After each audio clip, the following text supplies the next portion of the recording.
Muy buenas tardes. Bienvenidas y bienvenidos al Salón Multiusos del Tribunal Supremo de Elecciones para esta actividad del Instituto Nacional de las Mujeres con la colaboración del Tribunal Supremo de Elecciones a través de su Instituto de Formación y Estudios en Democracia, IFED. Un paso más en la lucha que las mujeres durante centurias y milenios vienen dando por la equidad, y tiene que ver con el avance en el tema de paridad. El Código Electoral de 2009 fue aprobado introduciendo dentro de nuestra ley electoral el mecanismo de la paridad y de la alternancia, pero entendiendo esa paridad como paridad vertical. Un reciente fallo, una reciente resolución del Tribunal Supremo de Elecciones interpreta a su vez un voto de la Sala Constitucional donde se va a establecer o se establece a partir de ahora la obligatoriedad de atender la paridad no solamente en una dimensión vertical, sino también en una dimensión horizontal.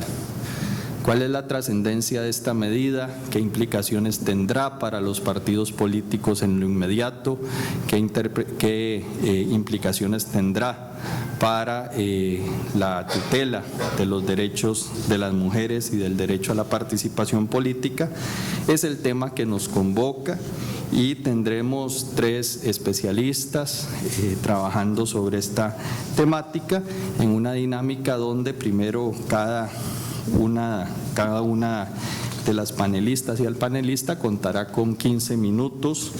Posteriormente abriremos un periodo para preguntas y comentarios. Comenzaremos con María José Cascante, quien es doctora en Estado de Derecho y Gobernanza Global por la Universidad de Salamanca, España. Es profesora de la Escuela de Ciencias Políticas de la Universidad de Costa Rica y subdirectora e investigadora del Centro de Investigaciones y Estudios Políticos de la Universidad de Costa Rica, CIEP. Es además María José, directora de la revista científica Anuario del CIEP.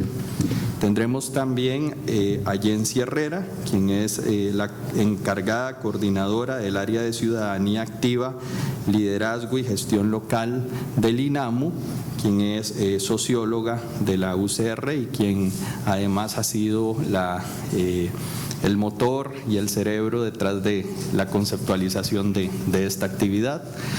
Y el doctor Luis Diego Brenes Villalobos, quien es magistrado suplente del Tribunal Supremo de Elecciones. Luis Diego además es el secretario académico del Instituto de Formación y Estudios en Democracia. Él es licenciado en Derecho por la Universidad de Costa Rica, tiene una maestría en Derecho Constitucional y tiene un doctorado en Ciencias Políticas por la Universidad de Salamanca. Sin más, cedo la palabra por 15 minutos a María José Cascante. Bueno, el objetivo de esta presentación es analizar algunas cuestiones generales del sistema electoral, de partidos y de los partidos políticos en sí mismos. Un poco la tarea, digamos, que me dieron a mí hoy era contextualizar, digamos, este proceso que se está dando como desde una perspectiva más global del sistema. Ya se ha discutido muchísimo sobre el cambio, ¿verdad?, que se ha dado en el sistema de partidos a partir de 1998 especialmente, ¿verdad?, que se observa muy fuertemente a partir de las elecciones del 2002 y hasta ahora, ¿verdad? Evidentemente estos cambios presentan una serie de retos y novedades a las que los partidos políticos más tradicionales no estaban acostumbrados, pero que también desde, digamos, la parte de observar cómo funciona el sistema y cómo nos organizamos como partidos políticos presentan nuevas dificultades y aristas que tal vez inicialmente no habíamos tomado en cuenta. De acuerdo con muchos autores, en este caso me limito a Raventós 2012, este cambio se refleja en 4 aspectos muy específicos, ¿verdad?, que tienen que ver con el aumento en el nivel de abstencionismo, ¿verdad?, alrededor de un 30% a partir de 1998, un creciente respaldo de los votantes a nuevas, en este caso se hablaba de terceras opciones, ¿verdad?, pero vemos nuevas opciones político-partidistas, quiebre del voto, ¿verdad?, lo que también hace que la fragmentación de la Asamblea Legislativa aumente, y aumento de la volatilidad electoral agregada. Algunas de estas cuestiones hay que matizarlas porque muchos de los análisis se hicieron muy cercanos a las elecciones del 2002, ¿verdad?, y han ido modificándose conforme avanzan las elecciones, ¿verdad?, y en esa medida vemos que en realidad los cambios tal vez no son tan deterministas como inicialmente se había pensado, ¿verdad? Entonces vemos que en este contexto actual tenemos una realidad, ¿verdad?, que es que los partidos políticos funcionan en un contexto que es distinto al que inicialmente nos habían dicho que era muy positivo, ¿verdad?, que era un contexto político de estabilidad y de bipartidismo, ¿verdad?, donde pasaba poco en cuestión de competencia, y que esas reglas del juego vienen a jugar también a tener efectos distintos en la configuración de los partidos políticos, ¿verdad? Y una cuestión es clara, y es que cuanto mayor sea el número de partidos políticos que tienen voz en el sistema, ¿verdad?, mayor será esa complejidad y habrá más complicaciones, ¿verdad?, de cómo funcionan todos estos jugadores en el ámbito político, y esa es una realidad a la que tanto los administradores de la justicia electoral tienen que ver cómo se maneja, así como los partidos políticos saber cómo se juegan con respecto a estas nuevas reglas, ¿verdad? En esta medida también tenemos que hay un efecto nuevo que es los medios de comunicación de masas y las redes sociales, ¿verdad?, en que todos estamos bajo un lente constante, dinámico, mucho más inmediato sobre la mayoría de las cosas, ¿verdad? No hay procesos de aprendizaje, no hay espacio para esos procesos de aprendizaje, todos estamos siendo juzgados efectivamente en cada momento, ¿verdad? Y en esa medida las campañas se vuelven cada vez más personalistas, muy televisivas, ¿verdad?, y ahora también muy presentes en redes sociales, ¿verdad? Y en eso los partidos políticos se vuelven también mucho más preocupados por complacer a los votantes que a los militantes. Entonces se genera una tensión también de esto, cómo lo manejamos desde la perspectiva de la democracia interna de los partidos políticos cuando tenemos que estar en constante apertura, ¿verdad?, hacia el votante. Entonces estas, para mí, desde mi perspectiva, son algunas de las cuestiones, digamos, como más delicadas del contexto actual político en que jugamos actualmente en Costa Rica. Y aquí se empieza como a bajar, entonces no estoy como muy segura. Pero bueno, ahí más o menos se ve. Entonces, hay algunas cuestiones a lo interno de los partidos políticos que tienen que se modifican o cambian también, ¿verdad?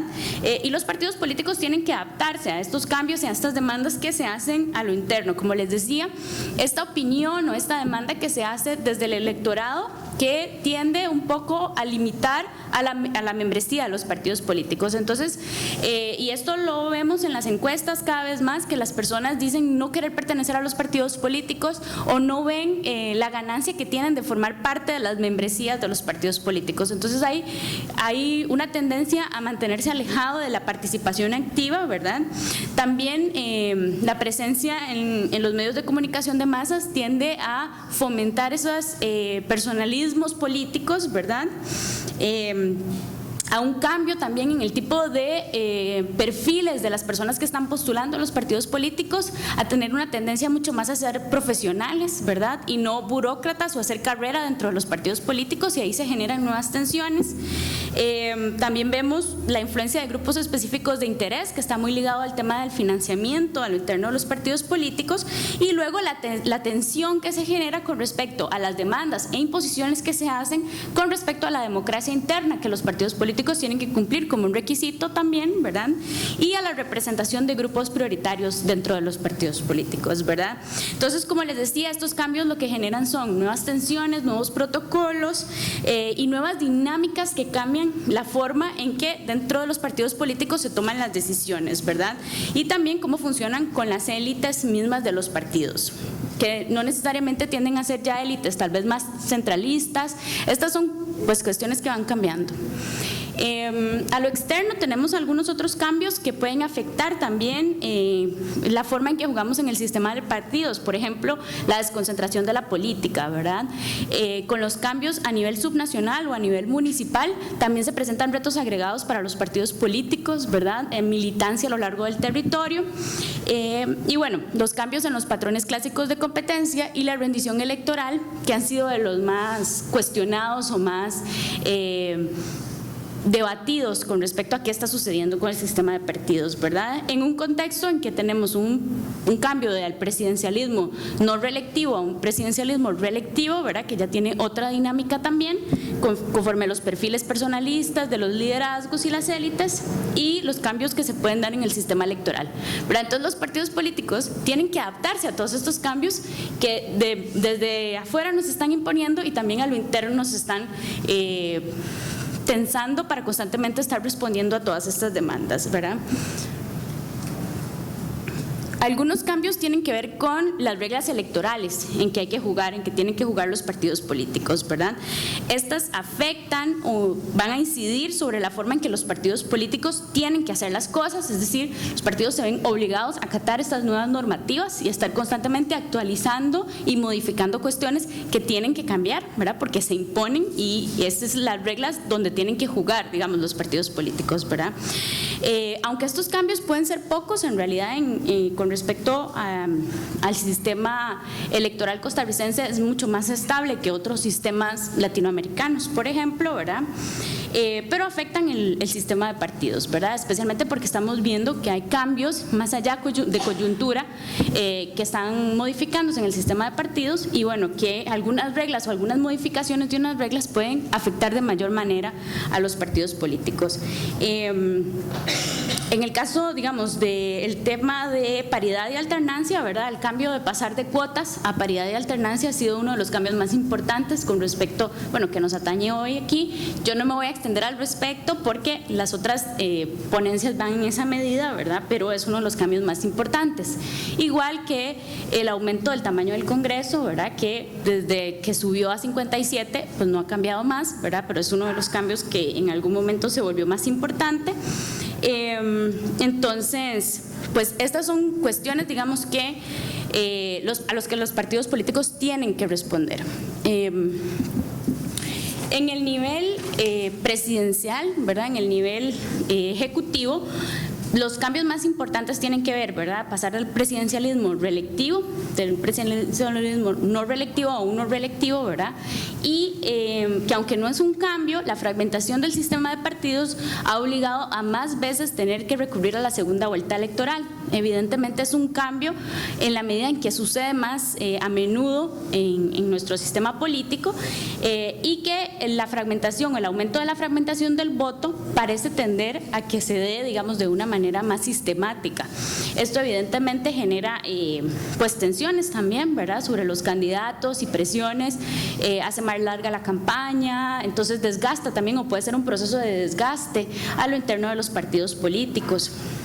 Nada más para citarlo, a nivel municipal también hay cambios, ¿verdad?, que representan retos para los partidos políticos, ¿verdad?, porque al aumentar el número de cargos de elección popular a nivel municipal y a modificarse el calendario electoral, pues los partidos políticos tienen que estar preparados para responder a estos cambios, ¿verdad? Y esto afecta la dinámica interna, afecta el proceso de territorialización que tienen que tener los partidos políticos y evidentemente va a generar, digamos, tensiones entre el nivel central y las decisiones que se toman a nivel local. Como les decía desde el inicio, una de las cuestiones que tal vez ha llamado más la atención tienen que ver con los cambios en el rendimiento electoral de los partidos políticos. Esto porque estos cambios pues han generado nuevas tensiones, ¿verdad? Evidentemente han generado retos que antes no tenían los partidos políticos tradicionales, ¿verdad? Que es entenderse en un nuevo sistema donde hay más voces que se alzan al mismo tiempo, ¿verdad? Y que necesitan debatir y generan nuevas dinámicas, igual que nuevos liderazgos a los que hay que responder y hay que darles espacio en el sistema. También permite esa entrada de nuevos actores que no han sido tradicionales, ¿verdad? Incluso de juventud o nuevos espacios que normalmente no formaban parte de la forma en que se hacía política en Costa Rica, pero también genera retos y novedades, ¿verdad?, en los partidos políticos tradicionales. Entonces, digamos que el cambio del rendimiento electoral ha sido el cambio que se le ha prestado más atención porque ha revolucionado todos los aspectos que tienen que ver con la competencia partidista. Como les decía al inicio, bueno, nosotros desde la ciencia política estos cambios los medimos con indicadores del sistema de partido, ¿verdad? El primero que me disculpo, voy súper atrasada, el primero que me disculpo que los gráficos no tienen los años y los números, es el número efectivo de partidos. Este es uno de los indicadores que más hemos utilizado, ¿verdad?, para medir cómo se ha fragmentado la Asamblea Legislativa y para ver cómo los pesos a lo interno de, especialmente la Asamblea Legislativa, son importantes. Entonces lo que vemos es un aumento en el 2014, es el aumento más alto del número efectivo de partidos que hemos tenido en la Asamblea Legislativa. Efectivo se llama a que el peso que tienen es un peso fuerte, ¿verdad? O sea que no es todos los partidos que se presentan en competencia, sino todos los partidos que tienen un peso. Así vemos entonces las composiciones de la Asamblea Legislativa en los últimos años, ¿verdad? Y vemos 2014, no solo la presencia de partidos políticos es mucho mayor, sino las divisiones son muy distintas. Anterior a esto veíamos una Asamblea Legislativa que estaba prácticamente partida a la mitad, ¿verdad?, que era lo que nosotros llamábamos la época del bipartidismo. Voy a pasar un poco rápido sobre los otros indicadores. Esta es la evolución de concentración del voto de los dos partidos más votados para el Ejecutivo, que como vemos va en disminución, ¿verdad? Entonces también es parte del efecto de fragmentación del sistema, también para el nivel presidencial. Lo mismo la competitividad, ¿verdad?, que es cuánto competitivos son esos dos partidos, cuánto más reñidas pueden ser los resultados.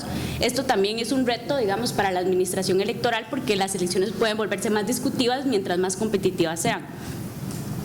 Y finalmente la volatilidad electoral agregada, que como les decía, ese pico que tuvo en el 98, ¿verdad?, que fue donde aumentó y se vio como que se iba a mantener esa volatilidad, ¿verdad?, que es el cambio de los votantes de una elección a otra entre partidos, ¿verdad?, lo que en un momento se llamaba el desgaste de las lealtades electorales, ¿verdad? Vemos un pequeño descenso y otro pequeño aumento en el 2014.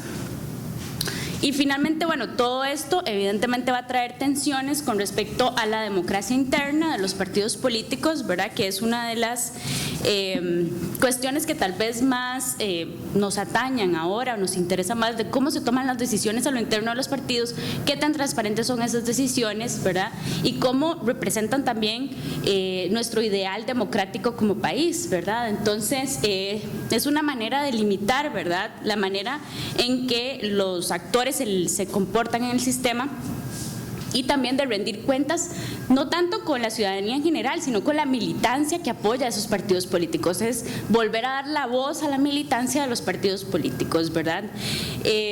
Esto lo vemos especialmente en dos maneras, ¿verdad? O lo tratamos de medir, que es la infraestructura interna que tienen los partidos políticos para responder a esas demandas de democracia interna que tienen que ver con reuniones, cómo son esas reuniones, cómo se toman esas decisiones, ¿verdad? El paso de que las élites tomaran las decisiones a que sea la militancia. Y bueno, miramos entonces esa infraestructura, esa burocracia, esas oficinas, esa territorialización de los partidos políticos y cómo se toman finalmente esas decisiones. María José, muy amable. Seguimos ahora con la presentación de Jensi Herrera, no sin antes indicar también que en este segmento iba a participar la señora ministra de la Condición de la Mujer, doña Alejandra, pero por motivos ajenos a su control, doña Alejandra Mora no ha podido presentarse, pero pues igual tenemos el lujo de contar con nosotros, entre nosotros, con Jensi Herrera. Tienes la palabra, Jensi. Bueno, muy buenas tardes. Muchísimas gracias a todas y a todos por estar el día de hoy presente. Primero que nada, yo sí quiero aclarar una situación. Muchísimas gracias a Hugo, ¿verdad?, por esa presentación, pero vieran que detrás, digamos, de esta actividad habemos muchísimas profesionales que están moviendo para que el día de hoy todas y ustedes estén aquí y hayan podido tener acceso a la información de este espacio, que es un espacio de capacitación, de formación para tener más herramientas. En ese sentido, yo sí quiero reconocer el trabajo del área, del equipo técnico del área de ciudadanía activa, que de una manera sistemática, ¿verdad?, hemos venido trabajando en este tema ya desde hace mucho rato. Pero también quisiera agradecer y reconocer el vínculo que siempre hemos establecido con actores y actoras estratégicas. Para nosotros ha sido realmente importante el vínculo con el Tribunal Supremo de Elecciones, con quien tenemos una alianza estratégica donde crecemos mutuamente, nos acompañamos mutuamente, porque solamente generando alianzas es que efectivamente podemos echar a andar cambios sustantivos. De eso se trata un tema como el día de hoy, de la generación de alianzas, de la generación de acompañamientos y de la visibilización. Refiriéndome al tema de la visibilización, yo quisiera iniciar con una idea central. Los cambios que se han dado y además todo lo que ha expuesto la doctora María José, ¿verdad?, que también queremos agradecerle a la Universidad de Costa Rica en la presencia de ella, todo el apoyo para identificar todos estos cambios que estamos viendo dentro de la dinámica electoral, han sido por el impulso de actores sociales, políticos. En este caso, las mujeres se han constituido, nos hemos constituido como actoras sociales, políticas e históricas que hemos venido demandando muchísimos cambios e históricamente generando estos cambios. Los resultados que estamos viendo ahora no hubiesen sido posibles si anteriormente no hubiésemos tenido el impacto de las sufragistas en su momento donde se logró la aprobación del voto, si no hubiésemos hablado de cambios importantísimos como las reformas en la Ley de Igualdad Social de la Mujer, si no hubiésemos hilado también con el tema de cuotas, porque el sentido último, digamos, de todas estas transformaciones es la igualdad efectiva y el derecho a tener derechos efectivos. Entonces, la primera idea es que este ha sido un proceso histórico donde son muchísimas mujeres en el pasado y en el presente. Aquí en esta sala hay compañeras, ¿verdad?, que en distintos momentos también han tenido un papel protagónico y a quienes les agradecemos.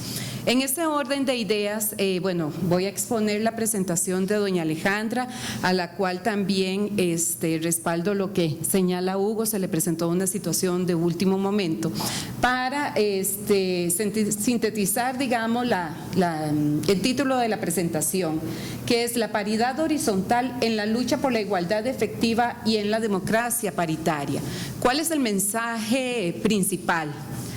Más que un mecanismo, más que una fórmula, le estamos apostando evidentemente a transformaciones sociales, transformaciones donde los distintos actores tienen que verse involucrados. Entonces, bajo esa dinámica es que queremos iniciar, digamos, en nuestra exposición y nuestra también posición como INAMO. Quizás recordar uno de los conceptos más hermosos que se han definido en los últimos tiempos y que han sido también una discusión a nivel internacional, y es el concepto de paridad que se definió en el Consenso de Quito, donde se habla que es uno de los propulsores determinantes de la democracia. ¿Qué quiere decir esto? Es que viene a transformar esa democracia, pero además implica establecer nuevas relaciones de poder, ¿verdad? Porque se parte de la necesidad de que hombres y mujeres estemos en los distintos espacios. Otro de los puntos que a mí por lo menos me llama muchísimo la atención de la definición del Consenso de Quito sobre paridad es que es muy acertado al identificar que paridad no solamente es una transformación en el espacio público, implica transformaciones en los espacios privados, es decir, en las relaciones más inmediatas. Implica que para muchas de las mujeres poder acceder a los espacios públicos también se requieren relaciones paritarias en el tema de cuidado, en el tema de las actividades domésticas y la responsabilidad doméstica, y es un nuevo contrato social. Básicamente hacia ahí hemos venido trabajando en el Instituto Nacional de las Mujeres. Hay una política general, también hay un plan estratégico, pero de esto es lo que yo quisiera destacar, que nos ha interesado la generación de alianzas y que existe una carta de entendimiento con el Tribunal Supremo de Elecciones, en el cual ya hemos iniciado todo un proceso. Esta actividad viene a contribuir precisamente con esa carta de entendimiento, que lo fundamental que tiene la carta es que queremos identificar los nudos para llegar a esa paridad que dice el Consenso de Quito, ¿verdad? Estamos analizando y revisando cómo se está comportando paridad, pero siempre con este anhelo de igualdad efectiva. Voy a centrarme en uno de los productos que ya tuvimos en esta carta, que fue en una investigación sobre las elecciones del 2010. Yo quisiera presentarles un montón de datos sobre los resultados de esa investigación, pero no nos da tiempo. Pero voy a señalarles algunos, que son algunos nada más ejemplos, para que veamos que esta realidad no es tan igualitaria como a veces se nos quiere presentar en distintos ámbitos. Quizás ahí el tema de encabezamiento, que está muy amarrado al tema de paridad horizontal. Como ustedes pueden ver, eso fueron para las elecciones 2010. En las alcaldías de 303 nóminas que se presentaron, solamente 49, el 14.5% estaban encabezadas por mujeres, ¿verdad? O sea, de todas ellas no llegaban ni al 15% de encabezamientos de mujeres. Una de las preguntas que también aquí, porque el tema no solo es el encabezamiento, es en dónde encabezan, ¿verdad? También, ¿en qué cantones encabezan esas mujeres? Si ustedes ven a cómo van bajando el ámbito de poder, ¿verdad? Va bajando también las posibilidades efectivas de las mujeres de ser candidatos. No estamos hablando de resultados, hablamos de candidaturas. En los cargos uninominales pueden ahí ver algunos de los resultados. Esto es 2010. De ese 14% de candidaturas, de 81 alcaldías, solamente 12.3% de alcaldesas. O sea, es un dato realmente muy revelador. En el caso de las intendencias, el 25% y el 27%. Independiente de la fórmula que utilicemos para hacer el análisis de la participación política, los resultados o las conclusiones siempre nos van a dirigir hacia lo que ya ha analizado ONU Mujer desde hace muchos años, que a más poder, menos mujeres. Ahí están algunos de los datos históricos. En estos datos históricos recordamos, por ejemplo, el momento de las cuotas del 96, las transformaciones también que se dieron en 2009, ¿verdad? Con la incorporación de la paridad dentro del Código Electoral y alternancia dentro del Código Electoral, pero evidentemente algo está pasando en la fórmula. A pesar de los marcos normativos con los cuales contamos, en la parte ya más concreta y específica no hemos logrado alcanzar resultados paritarios precisamente ahí, en los resultados. Si ustedes ven otros de los datos, ¿verdad? Estos son históricos de alcaldías, ¿verdad? Electas desde el 2002 hasta el 2016. Si seguimos bajo la misma línea, no sé cuántos años pasarán para que logremos alcanzar resultados paritarios en puestos como las alcaldías. También en el caso de las regidurías podemos identificar, ahí tienen los dos puestos, regidurías propietarias, regidurías suplentes. Si yo les hago la pregunta, ¿dónde está la mayor participación de las mujeres? La respuesta va a ser siempre la misma, en las suplencias, ¿verdad? El camino hacia una representación y democracia paritaria.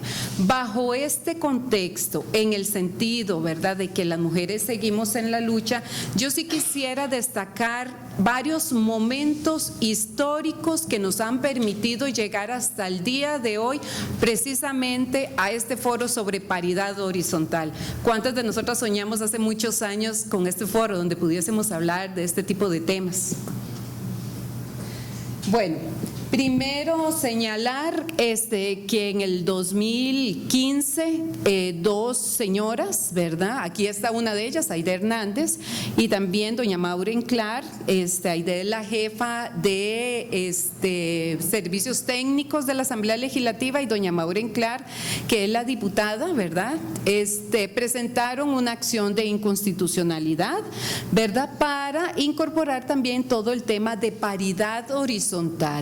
De ahí se ha desprendido la resolución de la Sala Constitucional que dio curso a la acción de inconstitucionalidad. Ahora, el 23 de junio del presente año, se presenta el voto completo de la Sala Constitucional, lo que implica un impulso. No me voy a meter en el detalle de lo que dicen estos documentos porque se refiere a distintos elementos que son muy importantes para el avance de las mujeres. Importante señalar que ante esta presentación el INAMU aportó una coadyuvancia, ¿verdad?, como le corresponde, señalando la necesidad, bueno, la posición institucional siempre ha sido: queremos 50% en todos los puestos, ¿verdad? Hacia ahí, hacia apoyar estas resoluciones, es hacia lo que ha también apostado el Instituto Nacional de las Mujeres a partir de la coadyuvancia. El 23 de mayo de este año, ¿verdad?, el Tribunal Supremo de Elecciones emite la resolución 3603, en el que se declara el procedimiento de la paridad en los encabezamientos de las nóminas y diputaciones para las elecciones del 2018. Sobre los impactos y la manera en que va a operar esa resolución es lo que queremos discutir el día de hoy. Voy a ir concretando sobre algunas consideraciones sobre paridad horizontal, el tema de igualdad efectiva y la democracia paritaria. Lo primero, que la introducción de la paridad y la alternancia en el Código Electoral vigente representó un avance progresivo y fundamental para la sociedad en su conjunto.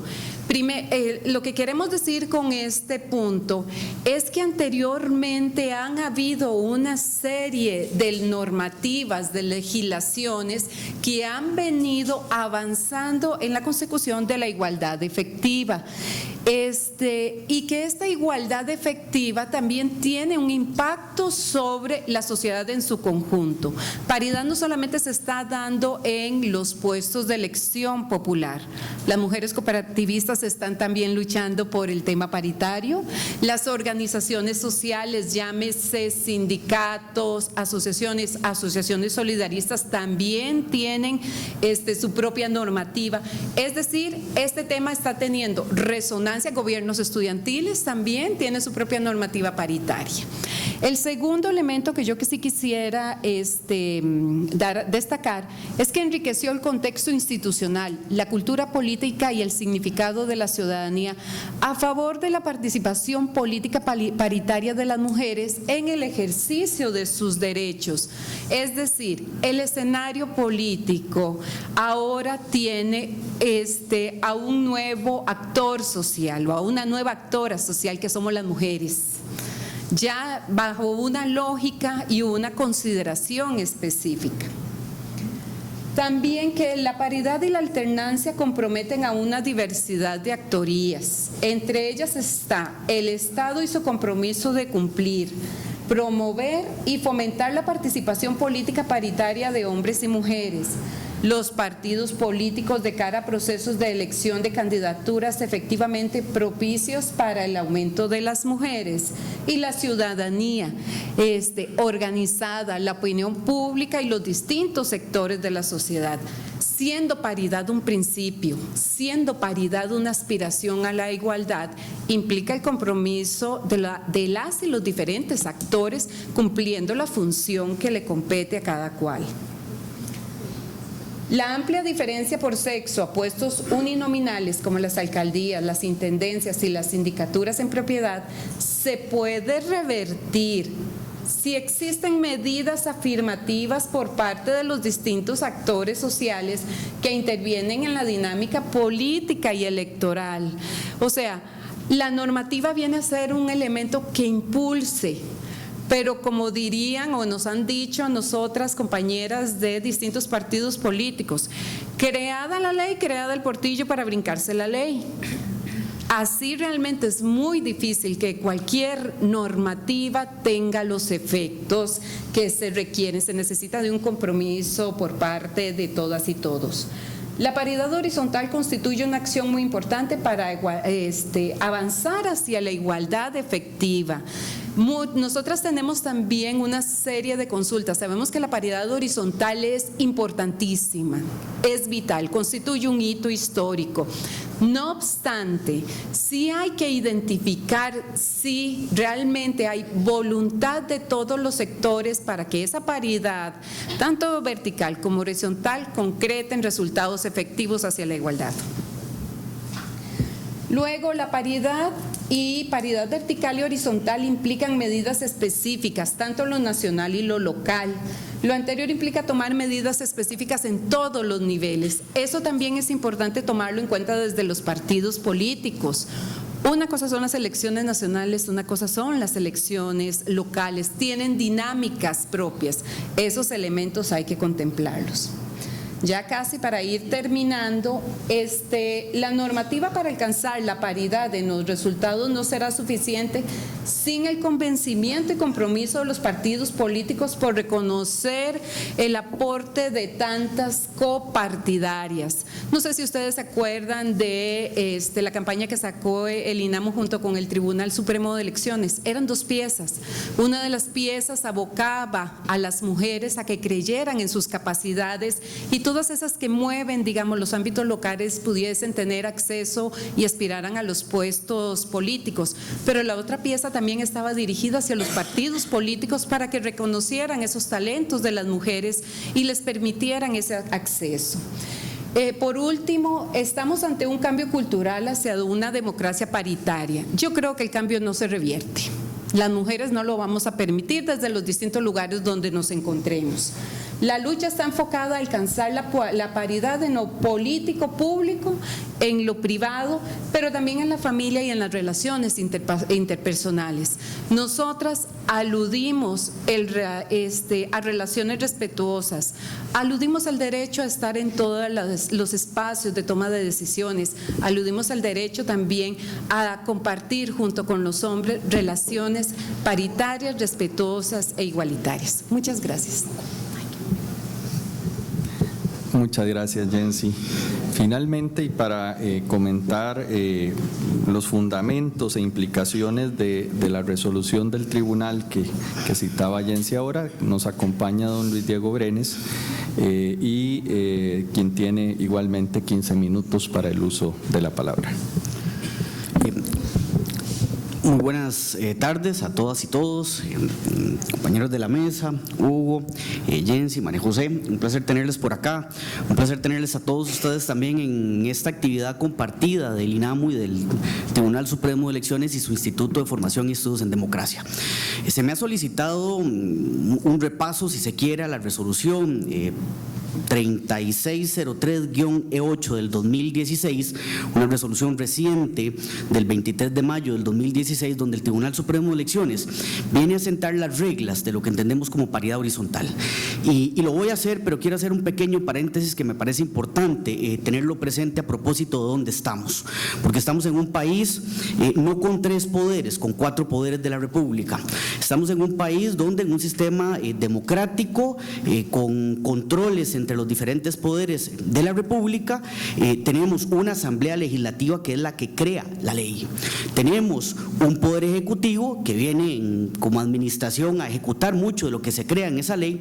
Tenemos un poder judicial que viene a resolver los conflictos que se puedan suscitar entre ciudadanos o incluso con el Estado. Y tenemos una cuarta función electoral en manos del Tribunal Supremo de Elecciones para el resguardo de todo lo que es la materia electoral. Esta función es particularmente interesante y clave porque es una cuarta función, pero que tiene algunas atribuciones de las otras 3 que mencioné anteriormente, de la legislativa, podríamos decir de la administrativa, para no decir ejecutiva, y también de la judicial. Y hay un control en el sistema que tenemos donde encontramos relaciones importantes entre los poderes, entre todos estos 4 poderes. Y si bien el Tribunal Supremo de Elecciones, en una de estas competencias, que es la legislativa, tiene la potestad de interpretar la normativa electoral, incluso la de rango constitucional, no es el Tribunal Supremo de Elecciones quien la crea. Quien crea la ley, quien creó y quien dictó el Código Electoral fue la Asamblea Legislativa. Y en ese marco es que se entiende incluso una Asamblea Legislativa como un primer poder de la República. Es lo cierto que tenemos competencias desde la Constitución Política, donde se debe consultar al Tribunal Supremo de Elecciones cualquier proyecto de ley, donde también por Constitución Política es el tribunal quien interpreta la normativa, repito, constitucional o electoral en la materia electoral, pero quien la crea es la Asamblea Legislativa, aunque quien la interpreta es el Tribunal Supremo de Elecciones. Esto, más allá de un galimatías, nos presenta un sistema que se diferencia, un sistema que por lo menos en los modelos latinoamericanos, incluso mundiales, no encontramos, y que cuando en esta descripción de 4 poderes incluimos a la Sala Constitucional, encontramos que las variables en juego pues profundizan y pueden llevar a un nivel más interesante de acción y de análisis también. El Tribunal Supremo de Elecciones es quien tiene la competencia constitucional para la interpretación de la materia electoral. Esto está así en la Constitución Política, según se diseñó desde 1949. Tienen ustedes el artículo 102, inciso 3 de la Constitución, tienen el artículo 103 que dice que no hay acción alguna contra las resoluciones del Tribunal Supremo de Elecciones, tienen incluso el artículo 121, inciso primero de la Constitución Política, donde se le excepciona a la Asamblea Legislativa la interpretación auténtica de las normas en materia electoral para dárselas al Tribunal Supremo de Elecciones. Esta resolución, que para quienes no la conozcan, la invitación a la visita al sitio web del Tribunal Supremo de Elecciones con el número, pueden consultarla fácilmente, está también allí destacada en la jurisprudencia electoral y merece la pena dedicarle el tiempo a las 20 páginas de esta resolución, porque dentro de la jurisprudencia electoral del Tribunal Supremo de Elecciones encontramos una relevante, pero encontramos alguna que es aún más relevante, y esta resolución constituye sin duda un hito electoral. Constituye un hito electoral por el tema de la paridad horizontal, como voy a profundizar, pero constituye un hito electoral también porque delimita y deja claro esa competencia interpretativa constitucional que tiene el Tribunal Supremo de Elecciones para lo que es la materia electoral. Y sí, puede la Sala Constitucional en este país declarar la inconstitucionalidad de una norma, pero quien la interpreta es este Tribunal Supremo de Elecciones. Y esta resolución, en un primer lugar, hay que decir, recuerda esa competencia interpretativa en manos del Tribunal Supremo de Elecciones, independientemente de lo que fue por tanto, una disposición que se conoció en el 2015, en noviembre, y que no es sino hasta más de un año después que venimos a conocer en el fondo de los considerandos que se conoce dentro de una sentencia. Es lo cierto que en esta resolución que se mencionaba acá de la Sala Constitucional existía una ponderación sobre la jurisprudencia del Tribunal Supremo de Elecciones, pero es lo cierto que en esta resolución del Tribunal Supremo de Elecciones se le está recordando a la Sala Constitucional que sobre las resoluciones del Tribunal Supremo de Elecciones, incluida la jurisprudencia, no hay acción alguna.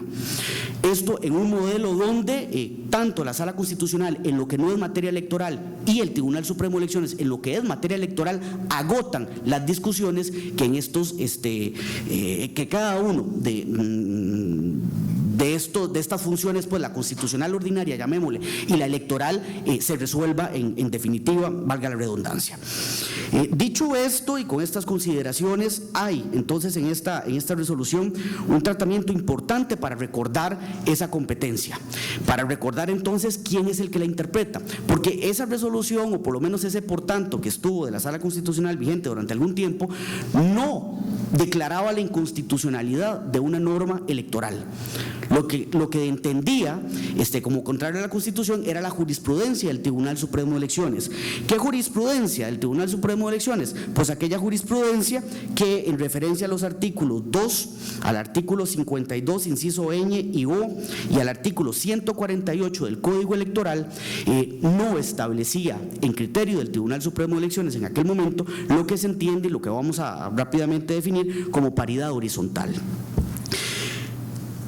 Segundo punto de 3 que quiero comentar con ustedes, de claves en esta resolución, es el cambio de criterio del Tribunal Supremo de Elecciones en esa jurisprudencia, que es un cambio de criterio, y esto lo voy a leer textualmente, que lleva un análisis de fondo importante en lo que era esa jurisprudencia del Tribunal Supremo de Elecciones, porque repito, quien crea la ley en este país, incluso la de materia electoral, no es el Tribunal Supremo de Elecciones, es la Asamblea Legislativa. Y tendrán ustedes en el final del párrafo primero del artículo 148 una norma que dice y que sigue diciendo, independientemente de lo que dijo la sala e independientemente de lo que ha dicho el tribunal, que en el primer lugar de cada una de las nóminas de elección popular por provincia, cantón y distrito, este será definido por el partido político. La norma es muy clara. Uno puede tener discusión, puede tener algunas dudas de cómo se puede interpretar respecto de lo que es la paridad horizontal. Algunos incluso podrían no tener dudas respecto a esta interpretación porque es muy clara. Y en esa claridad, quien crea la ley en este país, repito, es la Asamblea Legislativa. Y la anterior jurisprudencia del Tribunal Supremo de Elecciones lo que estaba haciendo era siguiendo la literalidad de una decisión enteramente política, de una decisión enteramente legislativa de quien creó esa norma en el artículo 148. Esa jurisprudencia del tribunal que ratificaba lo que decía esa norma fue lo que fue objeto de decisión por parte de la Sala Constitucional, y fue lo que fue objeto de revisión por el propio Tribunal Supremo de Elecciones en esta resolución, repito, la 3603-8 del 2016, respecto de revisarse. Respecto de revisarse y respecto de parcialmente modificar el criterio. ¿Por qué cambia el Tribunal Supremo de Elecciones su criterio cuando entendía en esa norma, en ese 148, que quien tenía que escoger, quien tenía que decidir el primer lugar, el encabezamiento de una lista era el propio partido político? Bueno, lo hace porque por primera vez aplica la paridad y alternancia que nace en el 2009 con el Código Electoral, aplica por primera vez en el 2014. No aplicó en el 2010 por un transitorio, recordemos la entrada en vigencia en el Código, ya estaban la discusión y la decisión a lo interno de los partidos políticos respecto de quiénes iban a ser los candidatos. Lo que me dio en aquel momento más bien fue la aclaración de entenderse que aplicaría por primera vez en el 2014, y es hasta en el 2014 donde en lo que es diputados y diputadas, en lo que es la elección de los representantes al Congreso, tenemos resultados para analizar y para debatir. Y dentro de lo que ustedes encontrarán en esta resolución del Tribunal Supremo de Elecciones, hay un razonamiento muy agudo de parte de los magistrados propietarios del Tribunal Supremo de Elecciones que suscriben esta resolución a propósito de variables que aquí ya se han mencionado en las dos ponencias anteriores. En primer lugar, nuevos elementos objetivos y muy ponderables en lo que es el diseño político costarricense, en el entorno social político imperante, como un segundo punto, en las especiales características de lo que entendemos como lo que es nuestro sistema electoral, en un cuarto lugar, en lo que es una necesaria progresividad del derecho a la igualdad, y en quinto lugar, una falta de compromiso partidario.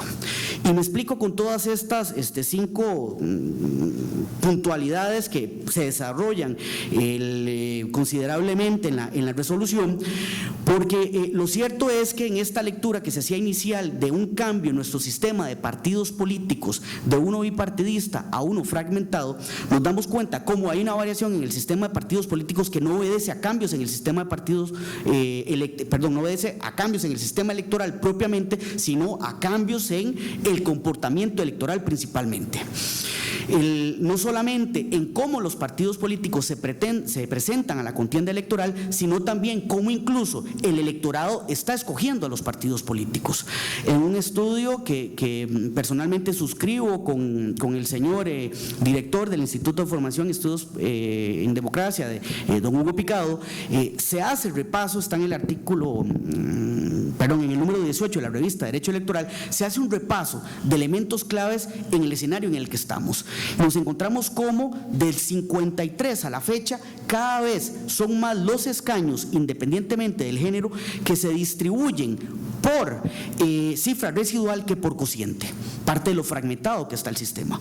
Pero nos damos cuenta también que aquel sistema de cuotas que fue impulsado fuertemente en 1999 con una resolución del Tribunal Supremo de Elecciones, que si bien la ley ya en el 96 hablaba de un 40% y que es el Tribunal Supremo de Elecciones el que dice que ese 40% tiene que serlo en cargos, en puestos elegibles, para evitar aquella práctica odiosa de los partidos políticos de dejar a la representación femenina en el piso de la nómina, si bien encontramos avances desde entonces, también encontramos un comportamiento político importante y de destacar en algunas agrupaciones políticas favorable a aquella paridad de alternancia. Me explico, teníamos la cuota desde el 46, la paridad llega y la alternancia llega hasta el 2009, pero en el 2002 hay partidos políticos que reformaron sus estatutos para establecer la paridad y la alternancia desde el 2002. En el 2006, una agrupación política por San José, el primer lugar lo encabezó un hombre, pero el segundo, el tercero y el cuarto lugar, lo que tenían eran mujeres allí representadas. En el 2010, otra agrupación política, diferentes todas estas de las que estoy hablando, encabezó San José con 2 mujeres. Incluso allí estaban quebrando la alternancia.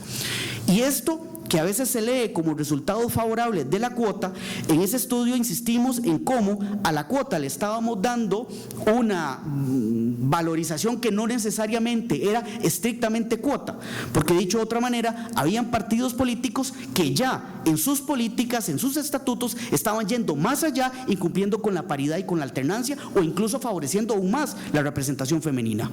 Y esto, que hay que decirlo como una práctica buena de algunos partidos políticos, hay que decirlo del lado de otros partidos políticos que no necesariamente cumplieron con esa sana práctica de introducir la paridad y la alternancia en un código electoral que les dejaba esa responsabilidad y que se la sigue dejando, porque el cambio de criterio del Tribunal Supremo de Elecciones pasa en entender que en esta cultura, si se quiere usar el término de cultura, por lo menos con estas reglas del juego, con los resultados que aquí se demostraban, donde seguíamos notando cómo la representación femenina no avanzaba en el Congreso, se entendía entonces la necesidad de una interpretación sobre reglas del juego que parece que están claras, pero que si no se daba necesariamente no íbamos a lograr propósitos superiores como lo es esa participación igualitaria de las mujeres.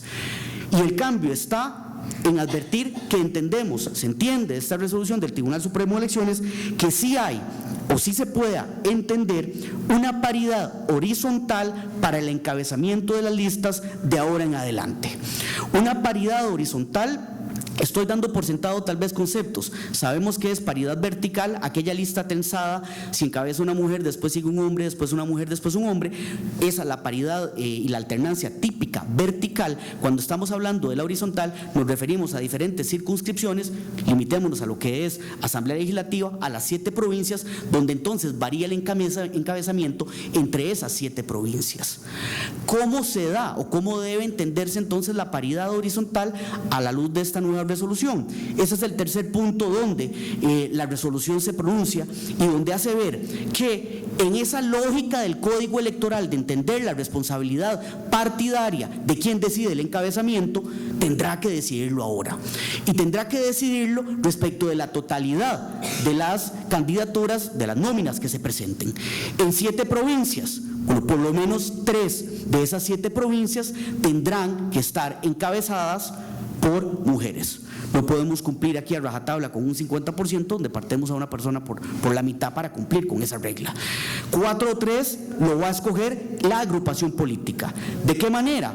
Bueno, las reglas le están devolviendo, y la interpretación del Tribunal Supremo de Elecciones le está regresando la responsabilidad política que tienen las agrupaciones políticas para decidir si lo hace alternativamente, porque no es que la resolución impide una paridad horizontal y alterna, es que queda a decisión del partido político y queda a decisión en el marco de 3 modelos que uno podría entender sobresalen en la resolución: que el partido político decida que va con una paridad horizontal y también con una alternancia, y entonces las provincias impares con un género, las provincias pares con otro. ¿Cuáles provincias de un género y cuáles de otro? Lo escoge el mismo partido político, o bien entiende esa paridad horizontal de las 7 provincias en lo que sería la totalidad de esas 7 provincias, y entonces decide 3 de un género que podrían estar de manera continua, 4 de otros.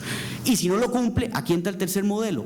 La Dirección General del Registro Electoral queda con la potestad para, al azar, corregir a aquellos partidos políticos que no apuesten por un modelo de paridad horizontal. Es mucho lo que hay que decir, estoy en el tiempo y prefiero dejarlo hasta acá para las preguntas que estoy seguro muchos pues tendrán. El agradecimiento por la invitación y nada más aclarar, limitémonos de momento a lo que es Asamblea Legislativa, porque evidentemente cuando introducimos el tema de lo municipal, y ya tendremos una respuesta en el futuro del Tribunal Supremo de Elecciones sobre esto, entran otras variables a considerar en lo municipal. Solo voy a mencionar la reelección que hacen de este juego de modelo a escoger por las agrupaciones políticas, elementos aún más interesantes para incluir en el debate. Muchas gracias. Muchas gracias, don Diego. Desde una perspectiva sistémica, para analizar un fenómeno político como el que estamos queriendo desmenuzar en esta mesa, es necesario tomar en cuenta 3 elementos: las instituciones o reglas, que es el elemento formal de la política.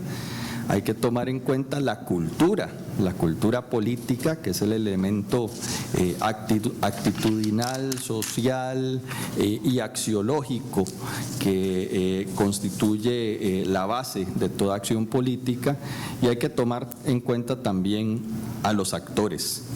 En lo referente a las instituciones, estamos en presencia de un cambio institucional, pero de un cambio institucional que propende también a un cambio en la cultura política, o que está ligado a un cambio en la cultura política. Ya señalaba Jensi cómo este concepto de paridad, desde el punto de vista estrictamente jurídico, debe entenderse en al menos 3 dimensiones, porque la paridad es una regla, es cierto, pero la paridad, en segundo lugar, es también un principio. Pero además, desde el ámbito estrictamente normativo, la paridad también es una aspiración. Entonces, no es una regla fácil de interpretar y no es una regla fácil de llevar a la práctica, porque al lado de las instituciones está la cultura. Y lo que ocurre con la cultura política es que ya desde estudios de la década de 1950 nos dimos cuenta que la cultura política es un síndrome relativamente estable. Las actitudes políticas son más maleables y pueden cambiar más rápido, pero la cultura política cambia muy lentamente.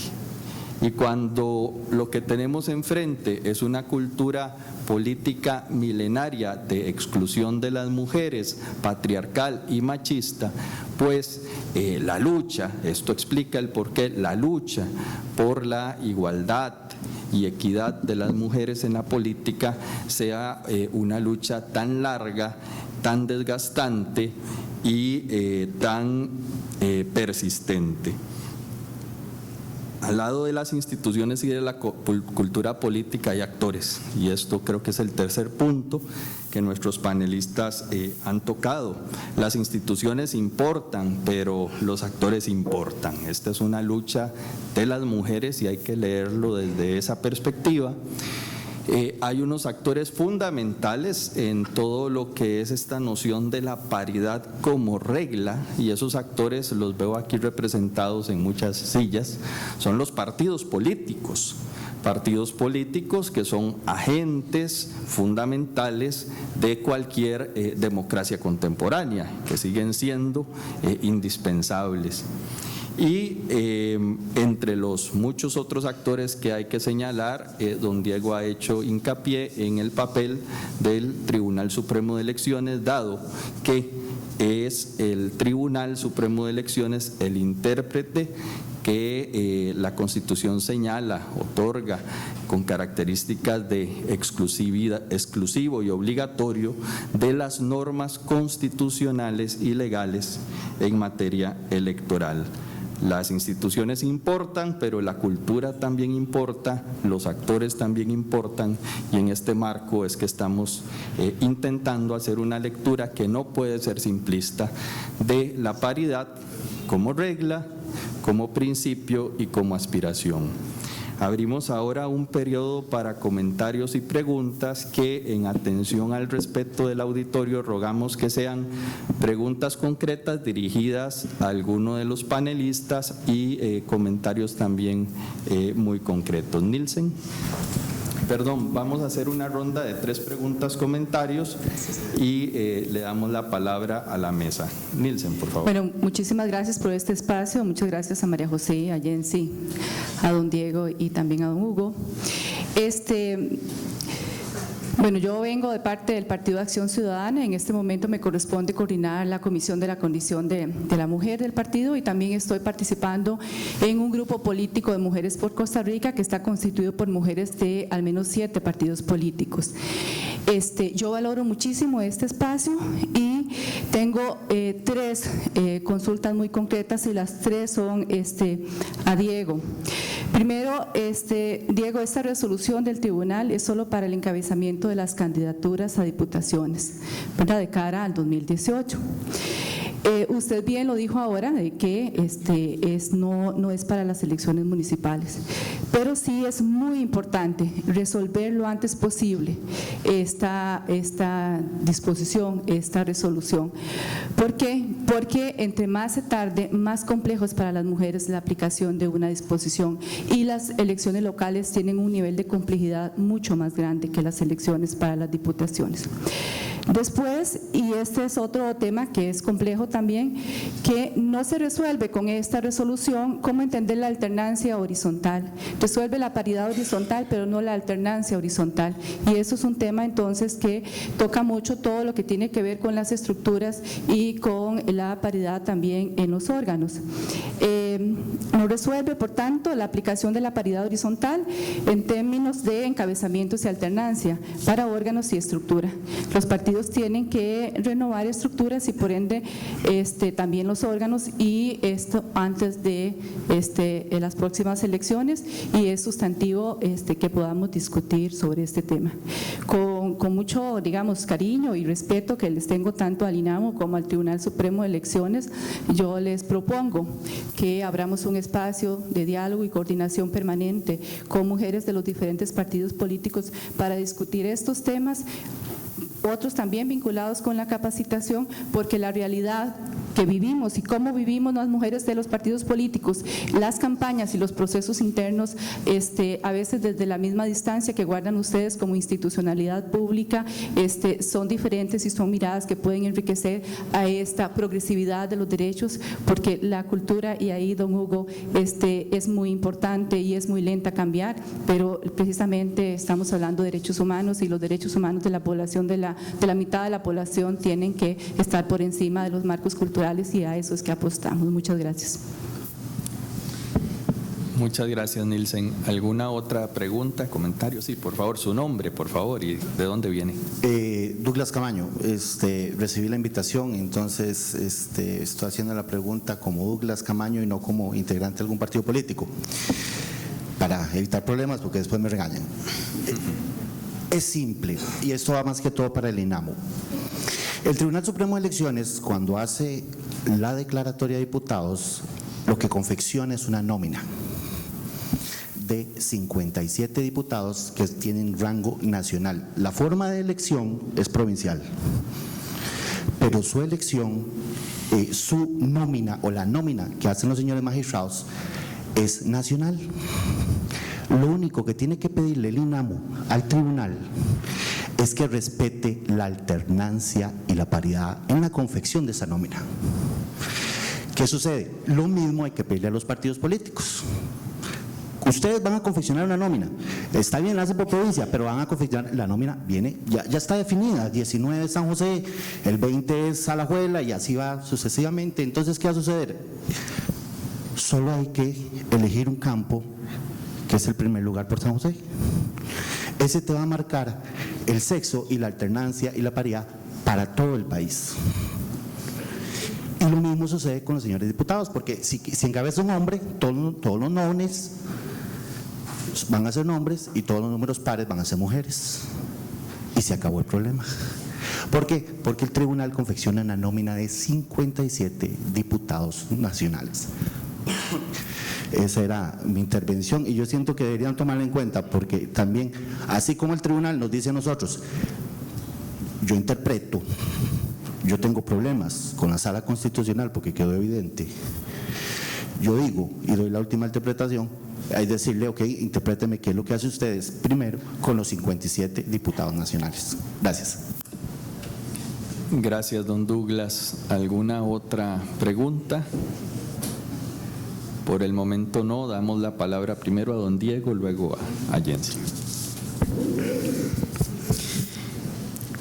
Hay algo que no mencioné en la exposición, a veces quise decir mucho en muy poco tiempo, pero que es clave y que la resolución lo trabaja muy bien, es el principio de autorregulación interna partidaria, que es un principio que no es ni una suerte de invento jurisprudencial, sino que está en la propia Constitución política.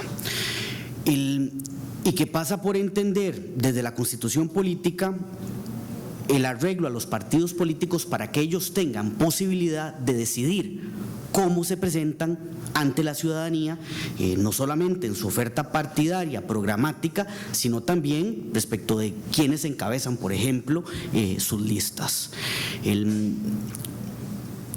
Entiendo, y en la resolución esto está muy claro, la insistencia, ese principio de autorregulación interna, a propósito de dejar entrever que entre la posibilidad de escoger entre varios modelos, que sea la propia agrupación política que escoja cuál, el que estime mejor, el que a lo interno resuelvan. Por acá antes se mencionaba de parte de la doctora Cascante ese volver a dar la voz a los militantes. Bueno, aquí tienen oportunidad de que cada partido político revise conforme a su política interna, a sus formas de entender el juego en política, de qué manera lo hace. No es que no se resuelve en la resolución la alternancia horizontal. Yo personalmente creo que sí se resuelve, y de hecho de leer la resolución se resuelve. Lo que pasa es que queda a criterio del partido político si apuesta por ella o no. Se dice vamos con paridad horizontal, y la alternancia quedará en cada partido político en demostrar si quiere ir a esa alternancia o no, porque en esto están las lecturas, si lo hacemos sobre el todo o si lo hacemos individualmente. Y aquí entonces nuevamente hay me parece, una muy importante ventana de oportunidades a las agrupaciones políticas de cara a cómo se presentan entonces en esta escogencia.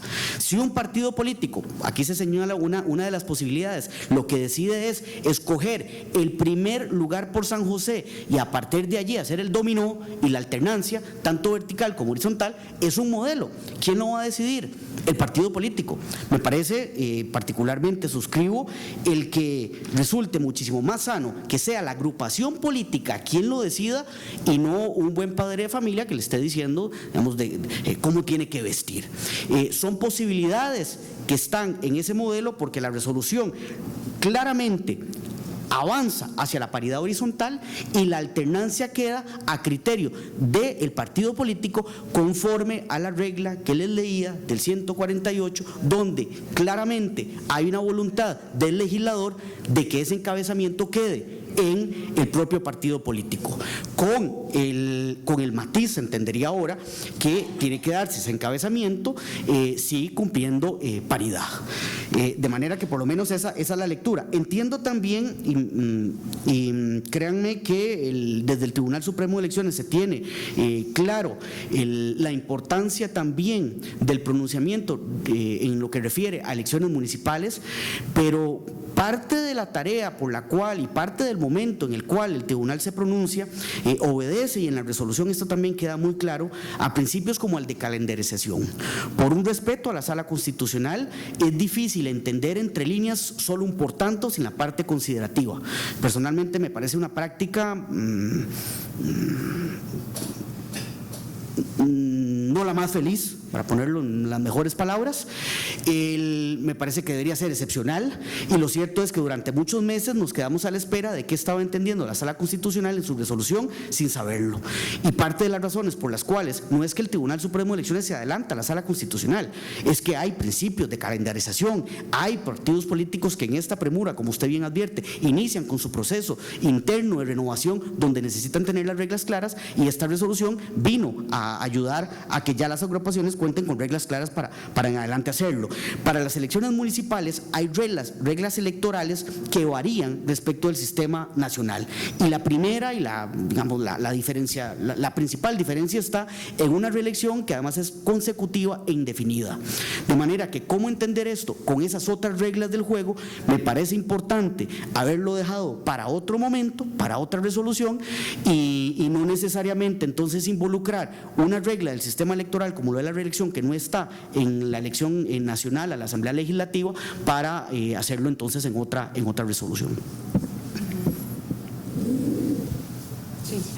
Bueno, yo quisiera respaldar algo que señaló Nielsen en cuanto a las apreciaciones. Evidentemente se necesitan mayores aclaramientos o aclaraciones, en torno a la distinta normativa, y efectivamente lo que están enfrentando muchísimas mujeres dentro de los partidos políticos realmente es muy, muy complejo.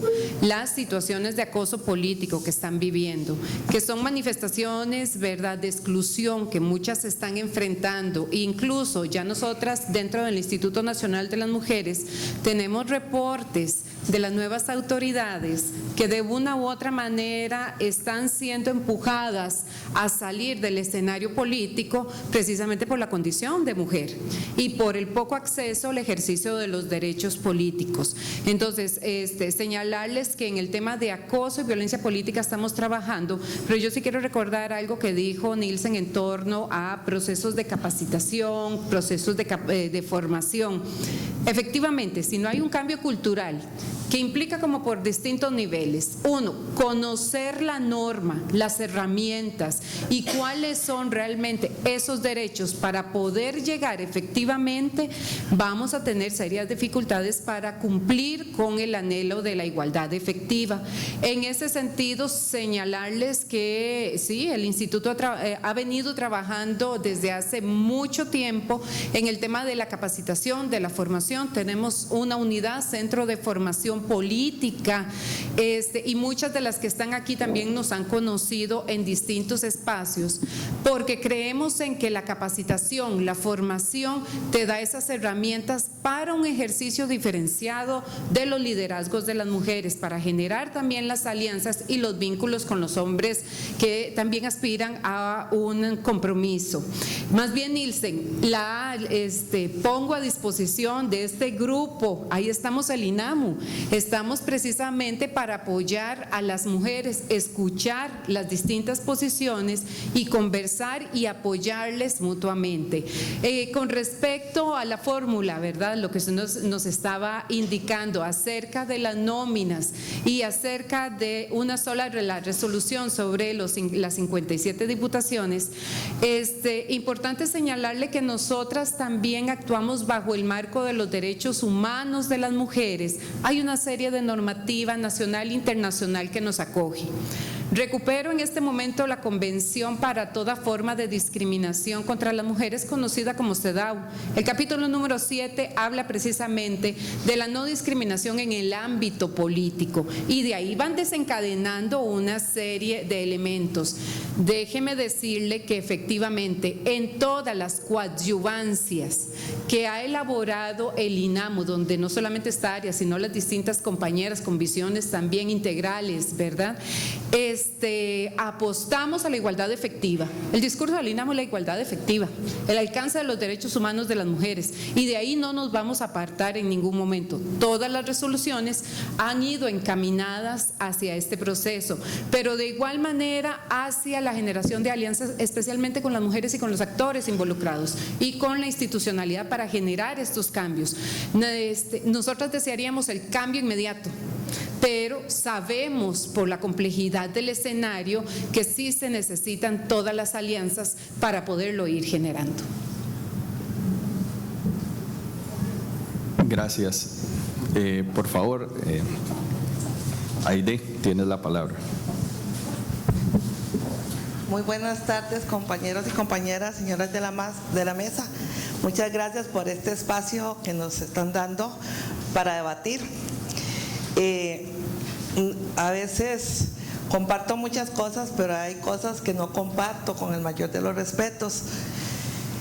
Cuando salió el Código Electoral, duramos 7 años trabajando en la Asamblea. Bueno, yo soy la jefa de la Unidad Técnica de Género de la Asamblea Legislativa y conozco el tema de por qué está el Código Electoral y qué es lo que tiene el Código Electoral escrito en sus líneas, porque duramos 7, 8 años trabajando para que saliera ese Código Electoral y lo que tiene, y lo que ahí redactamos y lo que ahí se negoció para que estuviera o no estuviera.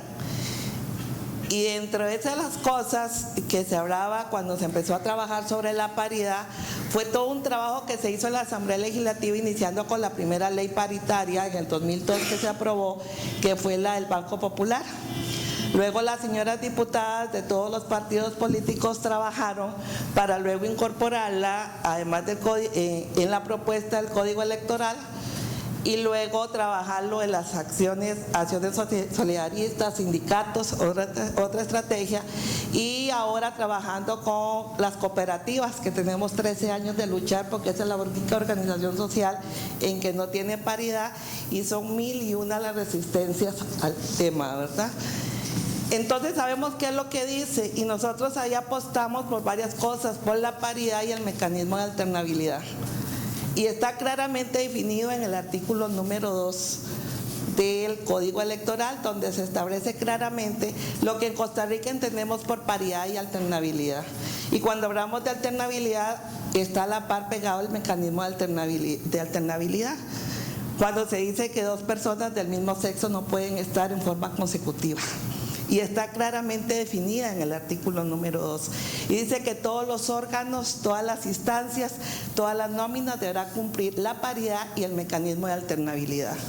Pero además de eso, el artículo 52 del Código Electoral, en el inciso establece claramente que los partidos políticos deben cumplir la paridad y la alternabilidad en 3 supuestos: nóminas, estructuras partidarias y en las totalidades. Pero no deja solo paridad, dice con el mecanismo de alternabilidad, lo establece claramente. No está interpretaciones. Y por eso fue que desde el 2010, en 1001 oportunidades, siempre se le solicitó al tribunal que revisara los criterios de interpretación. De una u otra forma, las señoras diputadas hicieron una investigación del tema en el 2013, también hubo un informe solicitándole que revisara la interpretación, pero ya en último caso se tuvo que ir a hacer la acción de inconstitucionalidad, y la sala es muy clara al decir que efectivamente, espero que la revisen en algún momento, que sí dice la paridad, pero también dice el mecanismo, y que se debe cumplir la paridad vertical y horizontal, pero también a través del mecanismo de alternabilidad. Y ahora, escuchando las palabras de don Diego, que por supuesto tampoco las comparto al 100%, algunas cosas y otras no, y donde está, creo que ahora seguimos en otra lucha. La paridad horizontal era una lucha y ahora la tenemos de una u otra forma, pero ahora la lucha va a la otra, la alternabilidad, el mecanismo de alternabilidad. O sea, quiere decir que tenemos que otra vez las mujeres a empezar a luchar por lo que tenemos en el código. O sea, otra vez tenemos que dar una lucha, otra vez tenemos que empezar a hacer lo mismo, y eso sí es preocupante. Y es preocupante porque estamos en vistas de un proceso que va a iniciar, estamos en vista que, como dicen, es un proceso que a partir del año entrante ya todas las estructuras de partido las deben tener, porque aparte de eso soy dirigente política de base más de 35 años y conozco las necesidades y los obstáculos que tenemos en los partidos políticos para todo eso, porque no soy de una mesa que estoy escrita ahí, sino que también he participado en procesos y sabemos las 1001 discriminaciones que tienen las mujeres y que sufrimos las mujeres en ese campo, porque no estamos en una mesa. tomando decisiones, somos producto también de esos procesos. Y ahora vamos para pelear ya no la pared horizontal, sino las alternabilidades. ¿Para qué? Por Dios. O sea, volvemos a lo mismo. ¿Será que tenemos que hacer otra acción inconstitucionalidad por omisión? Porque la sala dijo que el tribunal estaba omitiendo la palabra totalidad, que no la entendía, que ahí estaba, el mecanismo estaba y estaba presente. Entonces las mujeres seguimos peleando por lo mismo y luchando por eso, y a veces somos incómodas, somos peleonas, porque podemos, porque hablamos, porque decimos. O sea, ahora lo que me queda es que vamos a otra pelea. Y eso es triste, eso es triste. Eso es triste porque no puede ser. Somos la mitad de las mentes humanas. Somos la mitad de la sociedad, somos mitad hombres y mitad mujeres, y las dos visiones son muy importantes para la hora de emitir las políticas públicas. Vamos a decir, ahora se van a decidir asambleas cantonales, provinciales, nacionales, y son las asambleas que para el 2020 van a elegir los futuros candidatos a alcaldes, las futuras regidurías, las futuras suplencias, y si desde ahora no se establecen las reglas, seguimos siendo excluidas, o sea, seguimos en la lucha. Con el mayor de los respetos, es mi visión. Creo que otra vez empezamos en la lucha. Si esto sigue, sí les pido que revisen lo de la alternabilidad, revisen, porque no es tan cierto, está en el Código Electoral, está en esto. Los partidos están deseando la mínima oportunidad para no cumplir, están deseando la mínima, y el Tribunal Supremo de Elecciones es un rector en la materia, y si igual les vuelve a decir que pueden hacer lo que quieran, disculpen esta expresión, que queda al albedrío de los partidos, pasa lo que pasó en el 2014 y en el 2010, solamente el 12% de alcaldesas, las suplencias son las mujeres, intendencias las mínimas, con 28% de los consejos municipales no cumplen paridad, y seguiremos en las mismas condiciones. El Tribunal Supremo de Elecciones tiene la palabra y ha sido muy revolucionario en muchos pronunciamientos que ha dado, y creo que solo los ríos no se devuelven. Eso es lo más importante, y ya lo ha hecho, lo hizo con la 18.063, esa resolución que fue fundamental para las mujeres. Ahora lo hace con esta resolución, de acuerdo a esto, que es importante, se necesita ampliar, como dijo Nielsen, pero también revisen ese mecanismo de alternabilidad, que es muy importante para todas las mujeres, pero fundamental para la democracia de la sociedad costarricense. Muchas gracias.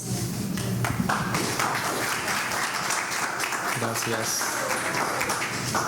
Sí, aquí y allá. Buenas tardes a todos.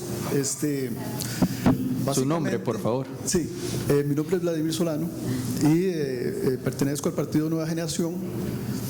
Es básicamente un llamamiento a los partidos políticos que tienen la responsabilidad de hacer realidad esa alternancia y esa horizontalidad en los partidos políticos.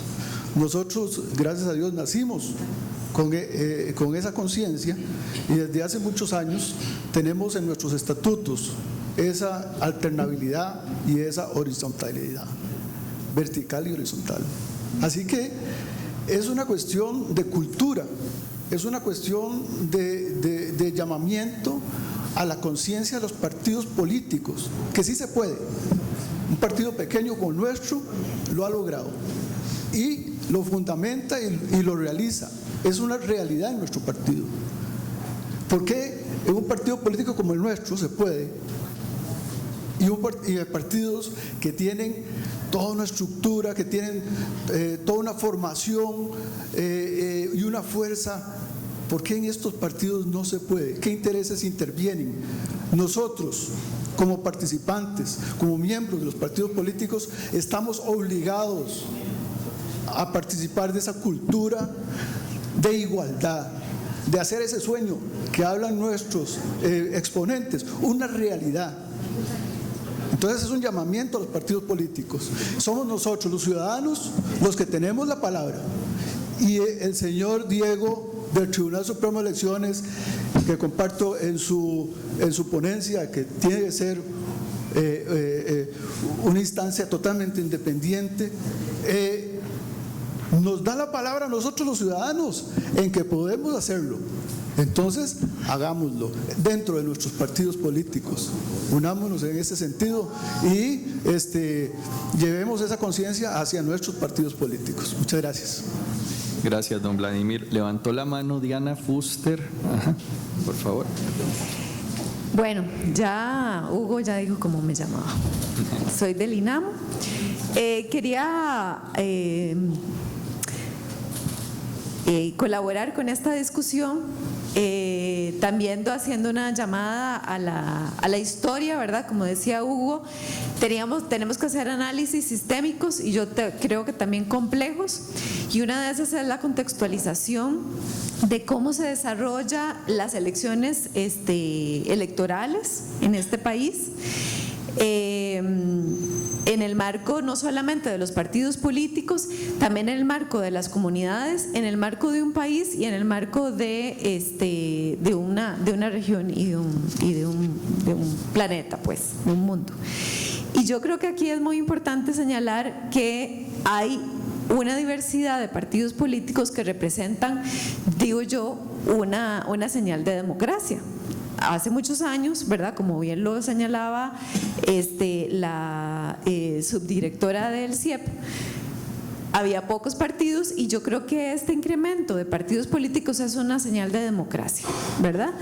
Pero también es un desafío en torno a el hecho de que esa representación de distintas visiones de mundo, digamos, político, ¿verdad?, de intereses y de necesidades, tienen que ser transversadas por la lógica de la democracia y en este caso de la paridad, ¿verdad? Entonces, como decía el compañero del Partido Nueva Generación, quiere decir que hemos tenido a varias señoras de muchos partidos y creo que ese ha sido un ejemplo bien interesante para nosotras de cómo dentro de un partido político nuevo se debate sobre el tema, y creo que no ha sido un debate fácil, ¿verdad? Siempre han sido debates difíciles, yo creo que no hay debate fácil en este sentido.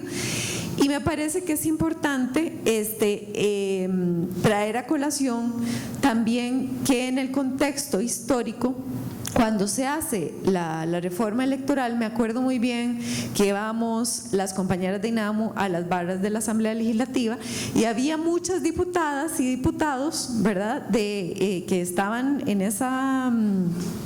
discutiendo la reforma del Código Electoral y estaban en contra de la paridad horizontal. Justo es el tema en el que hubo mayor oposición, ¿verdad?, porque decían que los partidos tienen la autonomía para decidir. ¿Y qué pasaba si ellos querían que en tal provincia encabezara menganita y en el otro sutanita, ¿verdad? Y que cómo iban a suponer, ¿verdad?, imponerle a las provincias, a los partidos y a las tendencias, más bien los grupos partidarios en las provincias, imponerle a las lideresas y líderes. Entonces a mí me parece que también hay un paso aquí que tiene que ver con la reflexión de cómo se asumen los liderazgos dentro de los partidos políticos y también en las comunidades. Muchas de las mujeres con las que nosotros hemos trabajado nos han dicho lo difícil que es el proceso de candidatearse, ¿verdad? Porque hay una lucha acérrima, ¿verdad? Porque hay también intereses de colocar a ciertas personas o no en estos puestos, y lo difícil también que es llegar cuando no se sabe de nada, ¿verdad? Entonces, por ahí la apuesta de la capacitación me parece importante, pero también traigo a colación el tema del trabajo al interno de los partidos políticos, de discutir sobre el tema de la democracia interna. Gracias, Diana. Aquí la señora en la primera fila. Muy buenas, mi nombre es María Eugenia Martínez, pertenezco al partido Nueva Generación, a la Comisión de Género. Yo respeto lo que acaba de decir mi compañero, pero me parece que lo que usted trata de exponer es que habría que modificar la norma, ¿verdad?, esa norma, para que el tribunal pueda dar la regla de cómo es la paridad horizontal, ¿o me equivoco? Siento que la paridad vertical, la regla, la dio el tribunal, ¿verdad? De cómo tenía que ser. No la dio el tribunal. La ley, ¿verdad? La ley, la ley la puso. Entonces, no sé, a mí me parece, desde mi punto de vista, desde mi punto de vista, que para está apagado. Ya.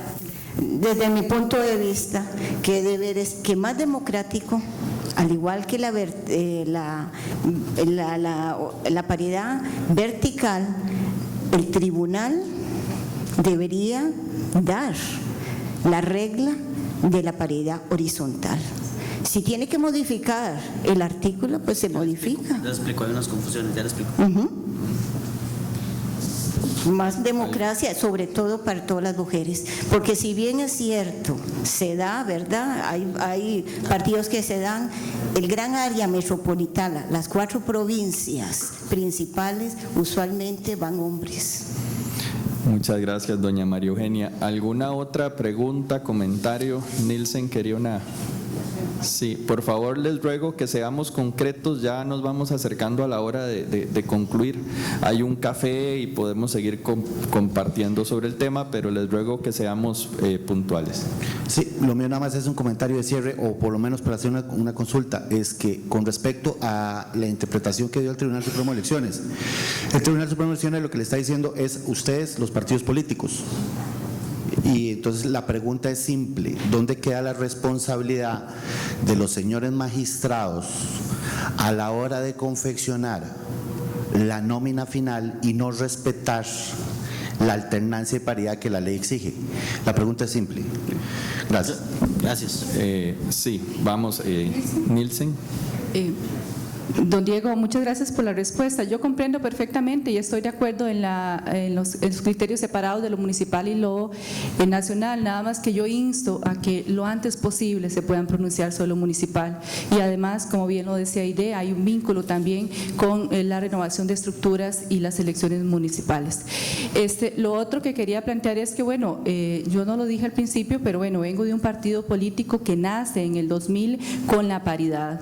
Antes de que este tema se estuviera discutiendo en la Asamblea Legislativa, el partido nace con la paridad y nace con el mecanismo de la alternancia. Hay avances sustantivos a nivel interno.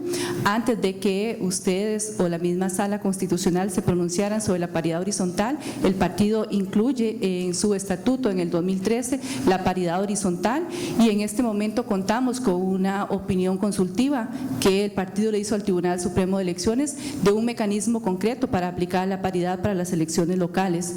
Entonces sí quería reconocer esos avances que tenemos y que el desempeño que el partido ha tenido en razón de género en su para nivel de diputaciones en toda su historia evidencia también este resultado, pero que mi preocupación, además propias de todo lo que hay que mejorar a nivel del partido, también tiene que ver con una preocupación por las mujeres de diferentes partidos, porque eso es una agenda que una no puede solo pensarla en un partido. Y solo quería hacer la observación para aquellos que dicen que números pares o números impares, entonces yo lo único que les pido es que por favor que el número impar sea para las mujeres.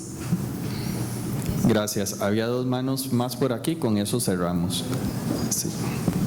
Buenas tardes, Ana Lucía del Partido Nueva Generación.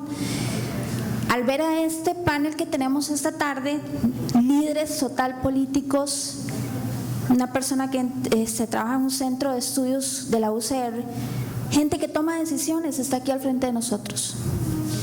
Yo quiero pedirles que humanicemos este tema.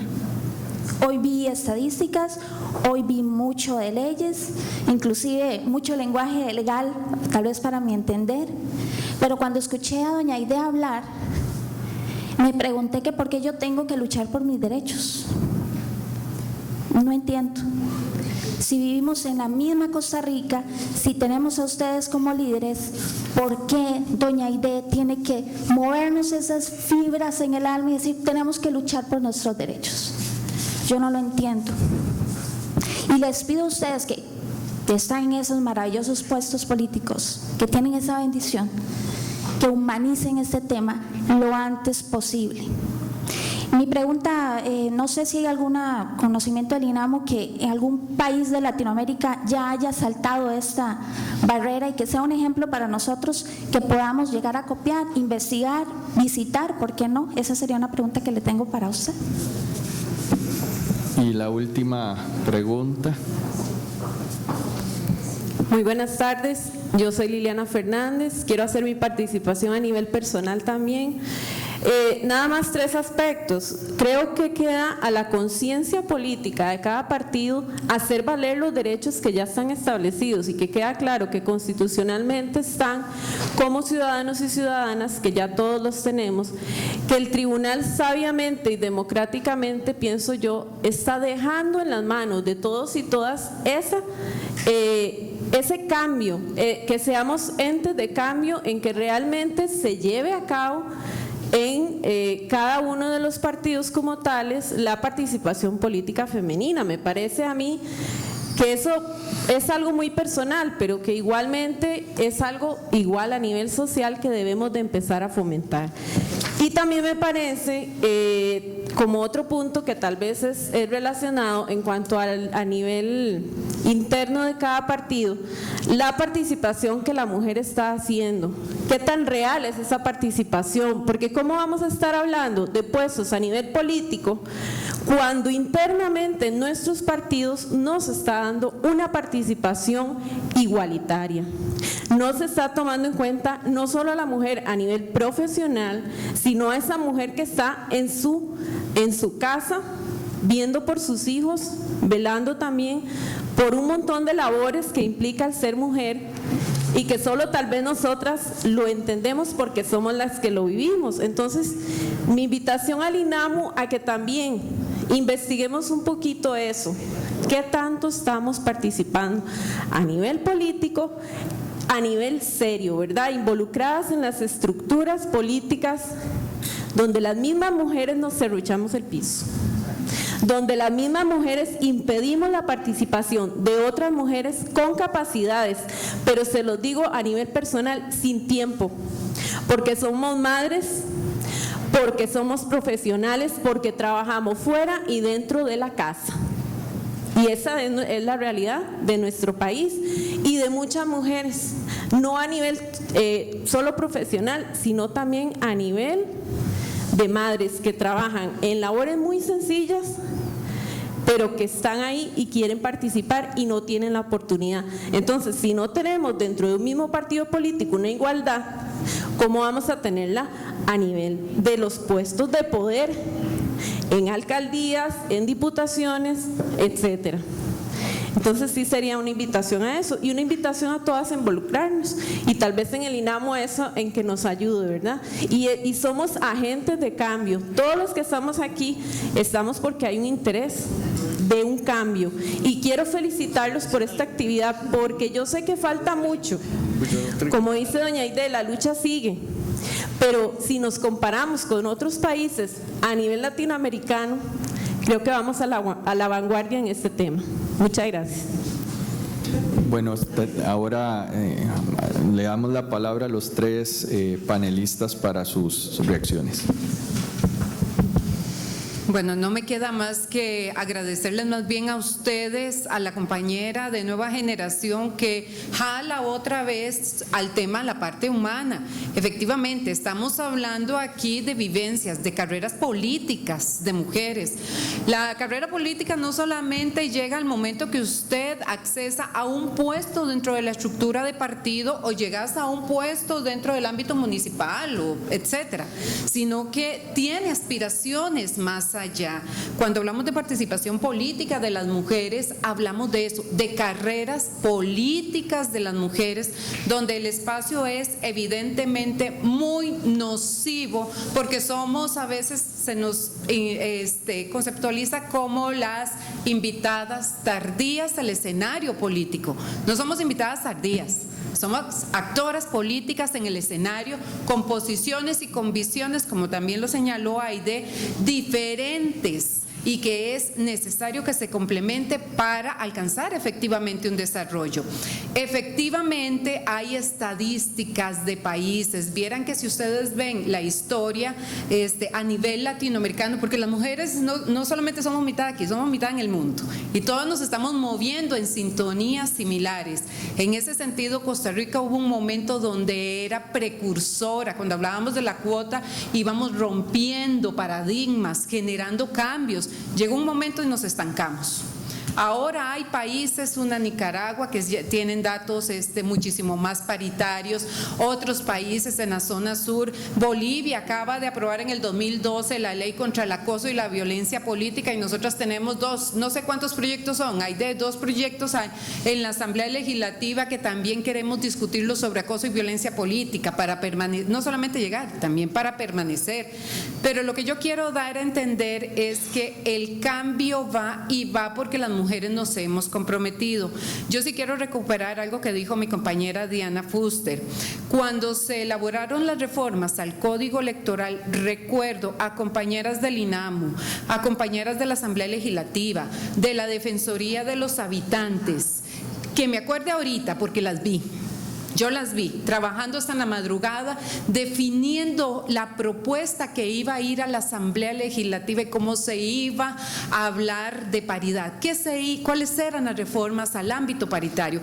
Ellas generaron una propuesta y esa historia hay que recuperarla y visibilizar a estas mujeres.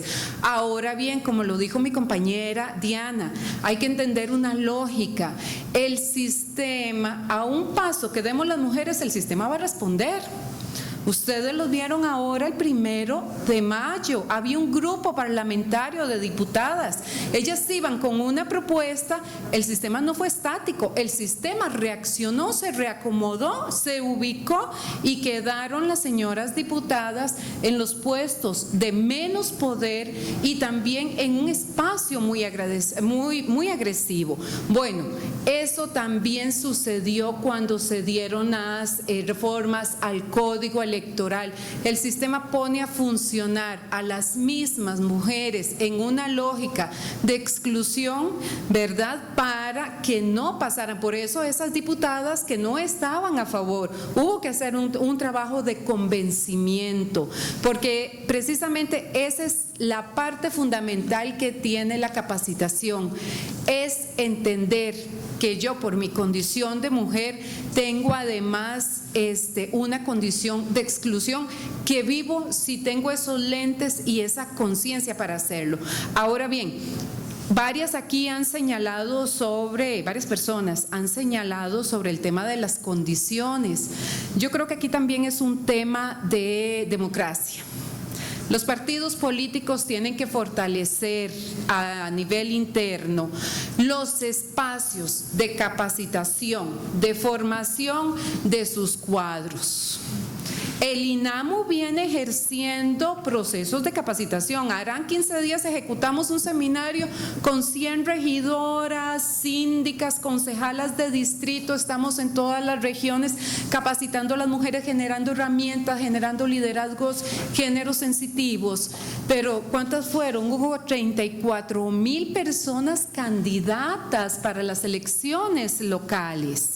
Es decir, el universo, ni así el INAMU multiplicado, con todo el equipo del INAMU, más el tribunal o las distintas instituciones, podemos abarcar una gama tan grande. Sí necesitamos ahí del trabajo comprometido también de los partidos generando capacidades y también generando los vínculos para fomentar estos liderazgos de transformación.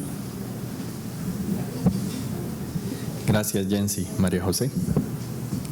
Bueno, muchas gracias.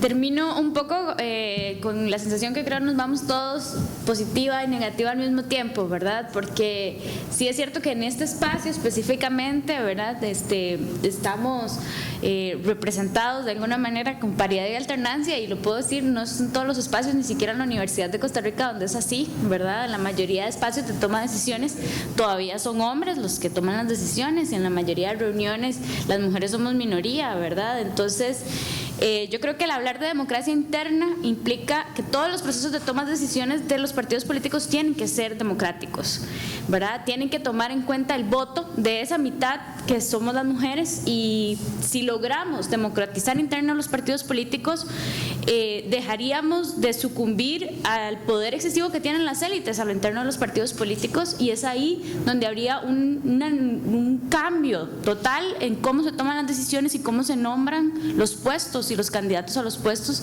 en los partidos políticos. Es una lucha complicada porque la democracia interna es más difícil, es más cara para los partidos políticos, ¿verdad? Implica más compromiso de la militancia, pero también implica que el partido es más fuerte, que es más, que está anclado en el territorio, que las decisiones incluyen a toda la militancia y que al mismo tiempo van a perder poder las élites, ¿verdad? Y ahí va a haber una resistencia constante, ¿verdad? Porque nadie quiere perder poder, ¿verdad? Nadie quiere ceder ese poder.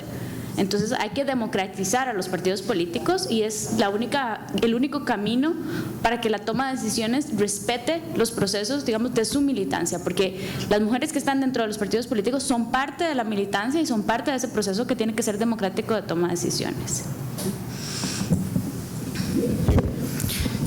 Algunas cuestiones conceptuales que me parece oportuno que queden ya para retirarnos. El tribunal hace una declaratoria de elección de congresistas de 57 diputadas y diputados. No es una lista, no es una nómina esa declaratoria, es una declaratoria que se hace provincialmente, tomando como apoyo las postulaciones que provincialmente hacen cada partido político. Esto está en la Constitución Política, es la misma Constitución Política en el artículo 106, que después le da un carácter por la nación a cada una de esas diputadas o diputados electos. Entonces, en el lenguaje no hablemos de una nómina de 57 porque no existe tal nómina. Se preguntaba incluso por la responsabilidad final del Tribunal Supremo de Elecciones, y en una pregunta de si había o no paridad horizontal. Sí hay paridad horizontal, ya está en esta resolución del tribunal y ya queda para exigirse a los partidos políticos. La discusión es la alternancia horizontal. ¿La hay? Sí, si los partidos quieren. Déjenme terminar. ¿Dónde está la responsabilidad del Tribunal Supremo de Elecciones y sus magistrados, como se preguntaba? Les leo parte del por tanto. Los partidos políticos deberán definir en su normativa interna, estoy leyendo el por tanto de la resolución de la que conversamos, los mecanismos que den cumplimiento a este régimen paritario, principio de autorregulación interna partidaria que está en la Constitución Política. No podemos llegar a interpretar las cosas un poco como uno quisiera, tenemos que jugar como jueces de la República con una serie de principios que están allí. No obstante, en caso de que se presenten nóminas que incumplan este requerimiento, por la razón que sea, el registro electoral previo sorteo de rigor realizará los reordenamientos que resulten necesarios en esas nóminas. Con esta resolución, un partido político puede aplicar la paridad horizontal. Un partido político puede aplicar la alternancia horizontal también, si así lo quiere. Y si no lo hace, el tribunal se lo va a corregir y le va a corregir esas nóminas.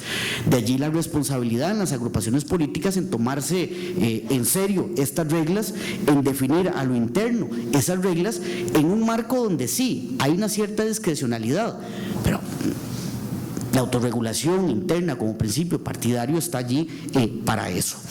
Simplemente, y para finalizar, creo que con esto contesto a las preguntas que se planteaban, no hay conflicto con la Sala Constitucional. El Tribunal Supremo de Elecciones en la resolución deja entrever muy claramente que quien interpreta la normativa electoral es el Tribunal Supremo de Elecciones como última instancia que es. No hay conflicto. De hecho, incluso más bien uno podría entender esa inquietud en una resolución de la Sala donde hay un voto dividido, donde hay algunos que ratifican la postura del Tribunal Supremo de Elecciones, y pues en un país donde todos nos presumimos abogados, ustedes saben que entre abogados es factible una posición a favor, en contra y todo lo contrario. Cuando hay ambigüedad en la ley, que el juez lo que quisiera es reglas muy muy claras para no tener que interpretar. Cuando hay lagunas, cuando hay ambigüedad, entramos en estas lecturas donde podría serse incluso creativo. Creo que hoy en día el país está requiriendo de sus jueces autorrestricción judicial, y en la medida en que un juez se contenga respecto de una interpretación la más sana dentro de lo que se entiende una normativa, dice, está dando un sano paso a respetar la competencia de quien crea la ley en este país, que es la Asamblea Legislativa, porque no olvidemos que estas normas pueden ser reformadas también por la Asamblea Legislativa. Muchas gracias. Gracias. Quisiera concluir con una muy breve reflexión en torno a que hay dos aspectos que aquí nos deben quedar claro. Esta discusión es una discusión compleja. Y hay en esa medida, en segundo lugar, a partir de esa complejidad, hay que evitar el mito de la hechicería normativa. Me explico, hace unos días caminaba con mi sobrinita menor por una acera de San José calurosa y me dice mi sobrinita, tío Hugo, cómpreme un helado. Y le digo yo, con mucho gusto mi amor, pero ¿cuál es la palabra mágica? Y me dice, abracadabra. Cualquier cosa, pero no decir por favor, ¿verdad? A veces creemos que las normas, y sobre todo cuando venimos del derecho, que las normas son mágicas y que basta con crear una ley y se cambia la sociedad. Y eso no es así, no es tan sencillo, y no es tan sencillo por la complejidad.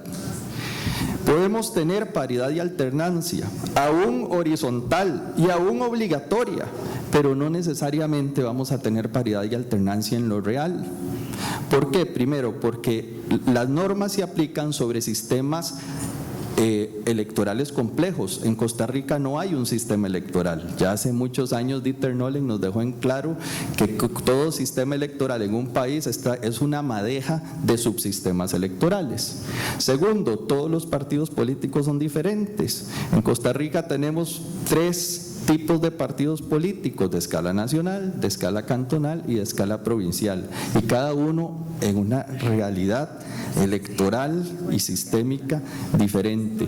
Y además tenemos en Costa Rica diversos niveles de elecciones. Tenemos elecciones de escala nacional, tenemos elecciones de escala cantonal, municipal, con sus subdivisiones. Por eso nos causa perplejidad, si partimos de la hechicería normativa y de la simplicidad, el que con paridad tuvimos menos mujeres diputadas que con la antigua norma que no era paritaria, que era de cuota.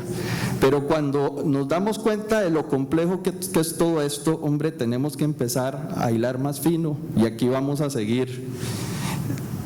Creo que en este salón la enorme mayoría tenemos exactamente la misma meta, la misma visión, nos mueve exactamente la misma finalidad, que es tener una democracia más, una democracia efectivamente igualitaria, efectivamente equitativa.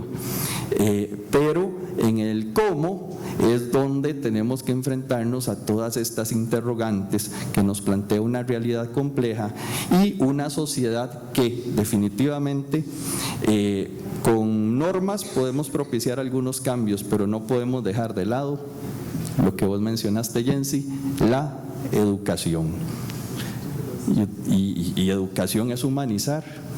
Y con esto también termino haciendo alusión a lo que señalaba Nielsen, de parte del tribunal Nielsen. Una manera de humanizar y una manera de generar diálogo con ustedes son estos espacios. Hace 5 años no lo sabía. Son los espacios de capacitación a partidos políticos. Solo el año pasado tuvimos 70 capacitaciones a partidos políticos, 140 en los últimos 2 años. Los que tienen aquí más de 10 años o más de 5 años de estar en partidos políticos saben bien que hace 6 años no se daba capacitación a partidos políticos, y venimos desarrollando además una actividad muy intensa como tribunal, no solo por medio del IFED, por nuestra unidad de género. Allí está la doctora Lorena Flores, que son iniciativas para seguir humanizando nuestra democracia, crear espacios de interacción y de diálogos como este.